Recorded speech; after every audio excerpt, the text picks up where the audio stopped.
Salut les coureurs, salut les triathlètes.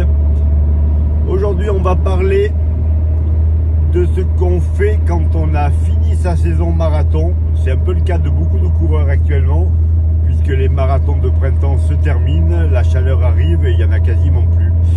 Et souvent, moi j'ai des coureurs qui me demandent déjà comment on fait la récup après un marathon, qu'est-ce qu'on fait et qu'est-ce qu'on peut programmer derrière. Donc on va parler de ça. Alors déjà la récup après un marathon. On va déjà distinguer deux types de marathons. Vous avez le marathon que vous avez effectué en courant du premier au dernier kilomètre à la bonne allure. Quand je dis la bonne allure, c'était dans l'allure de vos objectifs. Alors à quelques secondes près, bien entendu. Vous envisagez de faire 3h30, vous avez fait 3h25, 3h35, 3h40. Vous avez couru du début jusqu'à la fin, vous avez fait 42 km à allure marathon. Et ensuite, vous avez les coureurs qui ont pété en cours de route, ça arrive malheureusement. Vous avez fait 30 km à allure marathon et puis derrière, vous êtes rentré en footing. Alors, c'est pas la même. C'est pas la même parce que on va commencer par les deuxièmes, ceux qui ont fait 30 km à allure marathon et qui ont fini en footing. Effectivement, ils ont fait 42 km, mais la récupération, elle sera beaucoup plus rapide parce que l'allure marathon, c'était que pendant 30 bornes. Donc, pour ces coureurs-là, on va dire que la semaine qui suit le marathon, hormis la déception qui vous a frappé parce que vous étiez loin de vos objectifs, vous avez quand même un peu des douleurs, comme après une très grosse sortie longue. Cette semaine-là, moi, ce que je conseille, c'est de prendre 3 jours off, de faire du vélo, de la natation, et puis fin de semaine, vous pouvez rattaquer les footings, et la semaine suivante, vous reprenez des footings tranquillement, alors que des footings, mais vous pouvez courir à peu près normalement. Si par contre, vous avez couru le marathon du début jusqu'à la fin, il est bon de procéder comme ça, à mon avis, bien entendu, puisque je n'engage que moi à chaque fois et vous avez d'autres coachs qui pourront vous donner autre chose. Mais voilà comment je fais pour moi et comment je fais pour mes athlètes. Une semaine de récup complète, c'est-à-dire on ne court plus pendant une semaine. Par contre, on peut tout à fait marcher, on peut tout à fait faire un peu de entraîneur, de vélo, mais sans aucune intensité, vraiment juste pour faire des kilomètres. À la fin de la première semaine, normalement, on a quasiment plus mal aux jambes. Alors, encore plus maintenant avec des nouvelles chaussures qui protègent énormément par rapport à avant. Avant, moi, pendant une semaine, j'avais des jambes, je ne pouvais plus descendre les escaliers. Et puis maintenant, au bout de 2 jours, j'ai quasiment plus rien. Donc, la deuxième semaine, on reprend les footings. Mais on peut par exemple envisager de faire footing un jour sur 2. Et là, pareil, aucune intensité et un footing qui fait 30, 40 et on finit la semaine à 50 minutes. Début de la 3e semaine, vous pouvez reprendre l'entraînement, mais on va toujours commencer par une semaine d'endurance fondamentale. Et là, vous pouvez tout à fait reprendre votre entraînement normal en termes de quantité, c'est-à-dire si vous faites 4 séances par semaine, vous faites 4 séances par semaine. Si vous faites 5, vous faites 5, mais uniquement de l'endurance fondamentale. Là, on arrive à la fin de la 3e semaine et on peut attaquer un cycle d'entraînement pour la prochaine épreuve. Alors, qu'est-ce qu'on prépare après un marathon? Vous avez passé vos 3 semaines de récup, puisqu'il y a eu donc une semaine de coupure, une semaine de reprise d'un petit footing, et puis la 3e semaine, donc vous avez repris les séances à peu près normalement en termes de quantité. Là, qu'est-ce que vous pouvez faire? Il y a plein de solutions.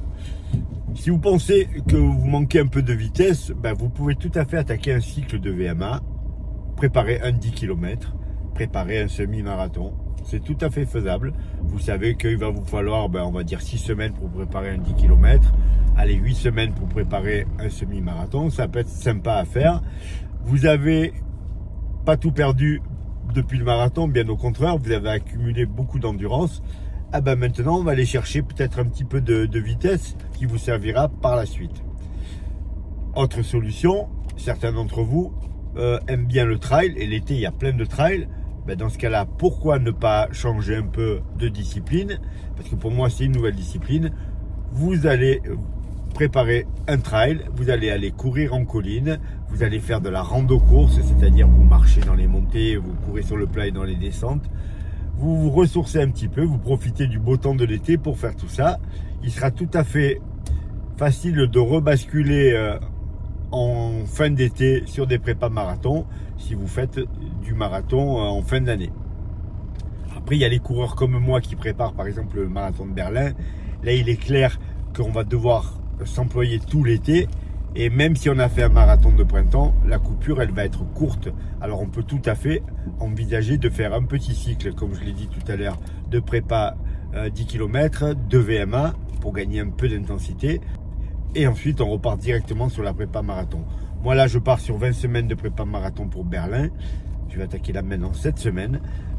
J'ai pas encore fait mon programme complètement, mais il est fort possible que je fasse un petit cycle de 6 semaines, plutôt axé 10 km, allure 10 km en tout cas, puis une petite semaine un peu de relâche, et puis que je rattaque derrière pour 12 semaines intensives sur le marathon. Voilà, il y a plein de possibilités. Il y a aussi la possibilité pour ceux qui n'ont pas prévu de faire de course en fin d'année, de changer de discipline. Vous pouvez tout à fait aller faire du vélo, du VTT, vous inscrire sur des cyclosportives. Il y a plein de choses à faire. Mais en tout cas, n'oubliez pas le principe. Si vous avez couru le marathon du début à la fin à la bonne allure, il faut prendre le temps de récupérer. Une semaine, quasi rien, une semaine, quelques petits footings, et ensuite on réattaque. Et puis on repart sur le cycle que vous voulez. Votre corps, il aura non seulement récupéré, mais vous allez absolument pas tout perdre si vous avez coupé un petit peu. Au niveau alimentaire, on a tendance à se lâcher après les marathons. Essayez d'être raisonnable. Ne prenez pas trop de kilos que vous allez avoir du mal à reperdre derrière. Restez raisonnable. 2-3 kilos, c'est une très bonne idée. Parce que déjà, quand on est affûté, on a tendance à attraper beaucoup plus de maladies, d'être beaucoup plus fragile. Et ensuite, déjà, il faut vous faire plaisir.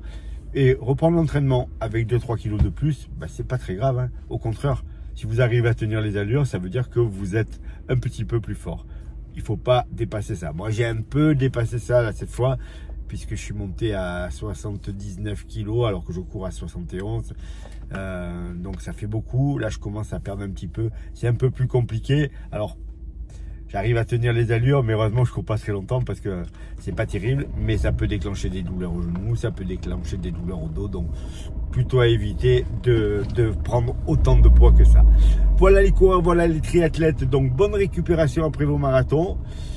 Prenez votre calendrier, positionnez vos courses, vous calculez, si vous refaites un marathon, vous savez que honnêtement, ne prenez pas moins de 12 semaines pour préparer le marathon.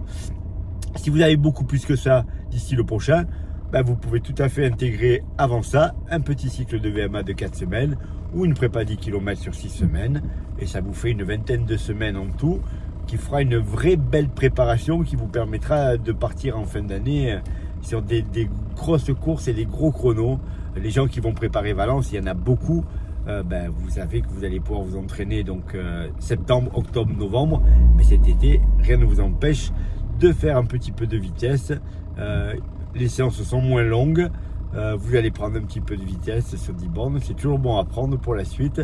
Ou alors faites-vous plaisir, faites des cyclosportives, des épreuves de natation longue durée. Voilà, vous pouvez aller dans tous les sens. Mais de toute façon, quelle que soit l'activité que vous choisissez, ne coupez pas la course à pied. Vous gardez quelques petits footings, quitte à faire que 2 footings par semaine. Si vous complétez avec autre chose, ça ira très bien. Voilà les coureurs, voilà les triathlètes. Reposez-vous bien, récupérez bien, mais entraînez-vous bien surtout.